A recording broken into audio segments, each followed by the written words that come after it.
discuss about the elements of directing. Our chapter 7, class 12, chapter directing, subject business study. In last video हमने पढ़ा था meaning of directing, function of directing, what is the means of directing exactly. Directing क्या है? Directing means simple सा give the guidelines, give the ideas, give the way to the subordinates to how to perform their task. अपने task को किस तरह से perform करना है, ठीक है। तो उनको हम अपने सबऑर्डिनेट्स को डायरेक्शंस प्रोवाइड कराते हैं, उनको एक आइडियाज देते हैं, उनको एक प्लेटफॉर्म तैयार करके देते हैं, जिसके बेसिस पर जो हमारे सबऑर्डिनेट्स होते हैं अपनी वर्क को परफॉर्म करके, अपने टास्क को परफॉर्म करके उस टारगेट को अचीव करते हैं जो टारगेट उन्होंने हमसे भी ऊपर सुपीरियर्स है उन्होंने हमें दिया। तो हमने क्या किया, हमने उसको क्या नाम है कन्वे कर दिया टू देयर सबऑर्डिनेट्स, अपने सबऑर्डिनेट्स को कन्वे कर दिया और सबऑर्डिनेट्स क्या कर रहे हैं, उसको परफॉर्म कर रहे हैं। हमने उनको तरीका बताया कि किस तरह से टास्क को परफॉर्म करना है, किस तरह से टास्क को परफॉर्म करके और उस टारगेट को अचीव करना है। तो ये क्या होता है, डायरेक्टिंग एक तरह से डायरेक्शन प्रोवाइड कराना होता है किसको, टू द सबऑर्डिनेट्स, ठीक है। तो यहाँ पर कुछ ऐसे एलिमेंट्स हैं जो हमारे डायरेक्टिंग को बिलोंग करते हैं, ठीक है, डायरेक्टिंग को बिलोंग करते हैं। जैसे हमारा इसमें कह रहा है the directing function of the management consist of following 4 elements. जो डायरेक्टिंग फंक्शन ऑफ मैनेजमेंट है हमारा वो इन 4 एलिमेंट्स को कंसिस्ट करता है, ठीक है। पहला हमारा सुपरविजन, दूसरा हमारा मोटिवेशन, तीसरा हमारा लीडरशिप, चौथा हमारा कम्युनिकेशन, ठीक है। तो ये 4 जो एलिमेंट्स हैं ये हमारे पूरा उसको डायरेक्टिंग फंक्शन को फुलफिल करते हैं, ठीक है। अब हम बात करते हैं किसके बारे में, सबसे पहले हम बात करते हैं about the supervision. What is supervision? तो यहाँ पर हमारा जो पॉइंट है, पार्ट है डायरेक्टिंग का, वो डायरेक्टिंग का पार्ट क्लियर करता है हमारे मीन्स को।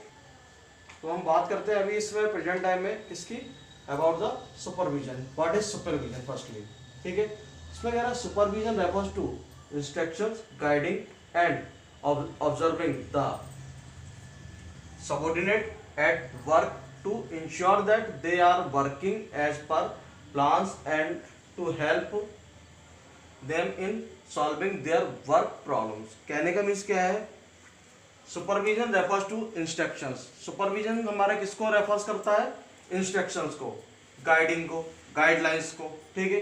एंड ऑब्जर्व करना, ये सारा किसका काम है, सुपरवाइजर या सुपरविजन का, ठीक है। सुपरविजन में की कैटेगरी में ये सारी चीजें आती हैं। एंड द सबऑर्डिनेट्स, किसको सुपरविजन हम किसको कर रहे हैं, हमारे सबऑर्डिनेट जो हमारे अंडर वर्क कर रहे हैं उनको। And at work to ensure that they are working as per plans. अब हमने इसके लिए क्या किया होगा, किसी विदाउट प्लानिंग कोई भी डायरेक्टिंग फंक्शन रोल प्ले नहीं करेगा। हमने क्या डायरेक्शंस कभी प्रोवाइड करा सकते हैं, जिस कंडीशन में हमने पहले से उसके लिए कुछ इंस्ट्रक्शंस, कुछ प्लान्स तैयार करके रखे होंगे, ठीक है। तो वही हमें यहाँ पर देखना है कि हमारे जो, अब ये भी क्लियर, हमने उनको सुपरवाइज इंस्ट्रक्शंस प्रोवाइड किए, उनको गाइडलाइंस प्रोवाइड किए, उनको ऑब्जर्व कर रहे हैं कि वो उसी बेसिस पर, उसी तरीके से जिस डायरेक्शन में हमने बताया था उनको काम करने के लिए, जो हमने इंस्ट्रक्शंस उनको गिवन किए थे, जो हमने गाइडलाइंस उनको दिए थे, उसी बेसिस पे वो according to directions, according to instructions, according to guidelines they are working or not, ठीक है। तो ये हमें फाइंड आउट करना है, work to ensure that they are working as per plans. जैसा हमने प्लान भी उसके बाद उनको एक्सप्लेन किया होगा कि ये हमारा प्लान है, ठीक है। इसी प्लानिंग के अकॉर्डिंग हमने उसको इंस्ट्रक्शंस और डायरेक्शंस प्रोवाइड किए होंगे। And to help them in solving their working problems, work problems. अगर कोई भी प्रॉब्लम क्रिएट होती है, अगर कोई भी उनको प्रॉब्लम्स आती है, तो उस प्रॉब्लम को फाइंड आउट कर और सॉर्ट आउट करना भी किसका काम होता है, सुपरवाइजर का काम होता है। अगर हम कहें कि क्लियरली, अगर इन शॉर्ट उसको बोलें तो कहने का मीन्स क्या है कि सुपरविजन एक ऐसा पार्ट है जिसके बेसिस पर जो हमारे जो सुपीरियर्स होते हैं वो अपने सबऑर्डिनेट्स को इंस्ट्रक्शंस प्रोवाइड कराते हैं, गाइडलाइंस प्रोवाइड कराते हैं, उनको सुपरवाइज करते हैं और ये भी ऑब्जर्व करते हैं according to guidelines, according to supervision, क्या नाम है, according to guidelines, according to instructions they are performing और not. According on the basis of plan या according to plan which already given to them, ठीक है। उस तरह से अगर कहीं पर भी उनको कोई प्रॉब्लम आ रही है तो उस प्रॉब्लम का सॉर्ट आउट करना भी हमारे सुपरवाइजर्स का काम होता है, या जो भी सुपरविजन कर रहे हैं उनका काम होता है, ठीक है। नेक्स्ट पॉइंट आता है हमारा मोटिवेशन। मोटिवेशन क्या है? अब सुपरवाइजर है, सुपरविजन तो कर रहा है, उसने उसकी प्रॉब्लम को सॉर्ट आउट भी किया, जो भी प्रॉब्लम आई इन वर्क उसको सॉर्ट आउट भी किया, सॉल्व भी करके बताया, ठीक है। उनको इंस्ट्रक्शन भी दे दी, गाइडलाइंस भी दे दी, ऑब्जर्व भी कर रहा है, सारे काम कर रहा है सुपरवाइजर। यहाँ पर सुपरवाइजर का काम खत्म नहीं हो जाता, सीनियर का काम खत्म नहीं हो जाता है, ठीक है, सुपीरियर का काम खत्म नहीं हो जाता है। वो क्या करेगा, उन सारी चीजों के बाद वो मोटिवेटिंग पार्ट में भी इन्वॉल्व होगा, ठीक है। Motivation refers to a process of stimulating and inspiring peoples at work to accomplish desired goals. जो भी गोल डिसाइड किया गया उस गोल्स को अचीव करने के लिए उनको इंस्पायर भी करेगा, ठीक है, मोटिवेट करेगा। It is inner physical force, ठीक है, which activities and compels the person to behave in the particular manner. कहने का मीन्स क्या है, मोटिवेशन एक वो प्रोसेस है जिसके बेसिस पर वो उन सबऑर्डिनेट्स को इंकरेज करेगा, उन सबऑर्डिनेट्स को मोटिवेट करेगा जो किसके लिए, वो हमने जो पार्टिकुलर गोल डिसाइड किया उस गोल को अचीव करने के लिए जो भी उसके अंडर वर्क कर रहे हैं। ये क्या है, एक तरह से स्टार्टिंग का फोर्स है उन लोगों के लिए जिनको मोटिवेट करके हम अपना काम करवा सकते हैं। विच एक्टिविटी, जो भी हमने उनको एक्टिविटीज गिवन की है वो एक्टिविटीज उसी वे में उनसे पर्टिकुलर सिस्टमेटिक मैनर से उनको कंप्लीट करा सकते हैं। तो उसके लिए क्या करना होता है, मोटिव जो भी पर्सन होता है, जो भी सुपरवाइजर है, जो भी हमारा सुपीरियर है, वो अपने सबऑर्डिनेट्स को इस तरह से मोटिवेट करता है कि वो मोटिवेशन में आकर के टास्क को, जो भी टास्क गिवन की गई है उस टास्क को फुलफिल कर सके, ठीक है, उनको पूरी तरह से कंप्लीट कर सके, ठीक है। अब जो ये हमारे मोटिवेशन किस तरह से हो सकता है, अब उनको मोटिवेट करने के भी तरीके, बहुत सारे तरीके होते हैं, ठीक है। मेनली यहाँ पर हमारे क्या है, दो तरीके हैं, financial and non financial incentives. हम उनको मोटिवेट कर सकते हैं on the basis of financial incentives और on the basis of non financial incentives. Financial incentives में क्या है, अब फाइनेंशियल इंसेंटिव्स किसके क्या कहते हैं, किसको कहते हैं, और नॉन फाइनेंशियल इंसेंटिव्स किसको कहते हैं। पहला पॉइंट आता है हमारा financial incentives. Financial incentives exactly क्या है, इसमें कह रहा है फाइनेंशियल और monetary incentives refers to incentives or rewards which can be calculated in terms of money।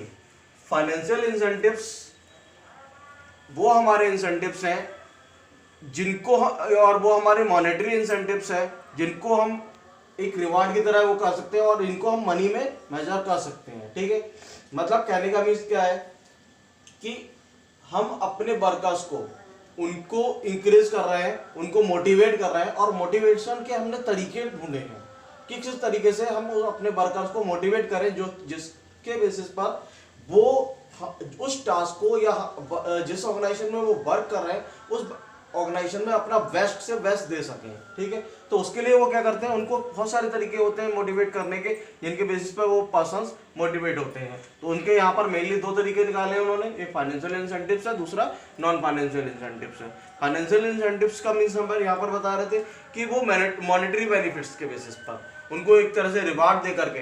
अब क्या है रिवार्ड और मॉनेटरी बेनिफिट्स क्या है, मान लो एक पर्सन है राम, उसको 100 रुपए सैलरी मिल रही है, ठीक है, वो 100 रुपए सैलरी तो उसको मिल रही है, वो किसके लिए मिल रही है उसको सैलरी 100 रुपए, जो उसने वर्क किया है या जो भी वर्क वो परफॉर्म करेगा उस वर्क के परफॉर्मेंस के बेसिस पर उसको एक पर्टिकुलर रेम्यूनरेशन पेड की जा रही है, उसको एक अमाउंट पेड किया जा रहा है, ठीक है।